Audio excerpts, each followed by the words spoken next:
മുഹറം മാസത്തിലാണ് ഫിറൗൻ്റെ പതനവും നമ്രൂദിൻ്റെ പരാജയവും അതേപോലെ യൂനിസ് നബിയുടെ രക്ഷയുമൊക്കെ ഉണ്ടായത്. പുതിയ കാലത്ത് ഓരോ മനുഷ്യനും വ്യത്യസ്തമായ പ്രതിസന്ധികൾ അനുഭവിക്കുന്നുണ്ട്. അത് രാഷ്ട്രീയമായും സാമൂഹികമായും ഒക്കെ ഉണ്ട്. എങ്ങനെയാണ് ആ പാഠങ്ങൾ നമ്മൾ ഉൾക്കൊള്ളേണ്ടത്?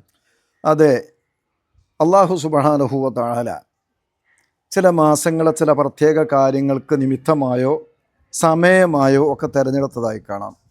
അതിൻ്റെ ബഹുമതിയുടെ ഒരു കാരണവും കൂടിയാണത്. ഉദാഹരണം, വിശുദ്ധ ഖുർആൻ അവതരണത്തിന് അല്ലാഹു തആല തുടക്കം കുറിച്ചത് പരിശുദ്ധ റമദാൻ മാസമാണ്. ഇക്കാര്യം അല്ലാഹു പലയിടത്തും ഖുർആനിൽ എടുത്തു പറയുന്നുമുണ്ട്, മാസത്തിൻ്റെ മഹത്വമായിട്ട്, അതിൻ്റെ നിമിത്തമായിട്ട്. ഇതേപോലെ റജബ് മാസമാണ് നബി സല്ലല്ലാഹു അലൈഹി വസല്ലമ തങ്ങളുടെ ആകാശാരോഹണത്തിനായിട്ട് അല്ലാഹു തആല തിരഞ്ഞെടുത്തത്. ഇതുപോലെ പല വിഷയങ്ങൾക്കും പല പ്രത്യേകമായ സമയങ്ങൾ, മാസങ്ങളൊക്കെ അല്ലാഹു തിരഞ്ഞെടുത്തിട്ടുണ്ട്.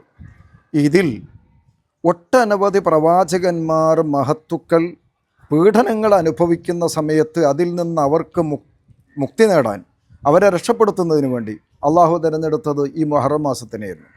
താങ്കൾ ചോദ്യത്തിൽ പറഞ്ഞതുപോലെ മൂസ നബി അലൈഹി സ്വലാത്തു വസ്സലാം, നബിയുല്ലാഹി യൂസുഫ് അലൈഹി സ്വലാത്തു വസ്സലാം, ഖലീലുല്ലാഹി ഇബ്രാഹിം നബി അലൈഹി സ്വലാത്തു വസ്സലാം, ഇങ്ങനെ ചരിത്രത്തിൽ നിരവധി പീഡനങ്ങൾ, യാതനകൾ അനുഭവിച്ച പ്രവാചകന്മാർക്കൊക്കെ ഇതിൽ നിന്ന് മോചനം നൽകുന്നതിന് അല്ലാഹു തആല കണ്ടെത്തിയ അല്ലെങ്കിൽ തിരഞ്ഞെടുത്ത മാസമാണ് ഈ മാസം. ചരിത്രപരമായി ഇങ്ങനെ കാണാവുന്നതാണ്.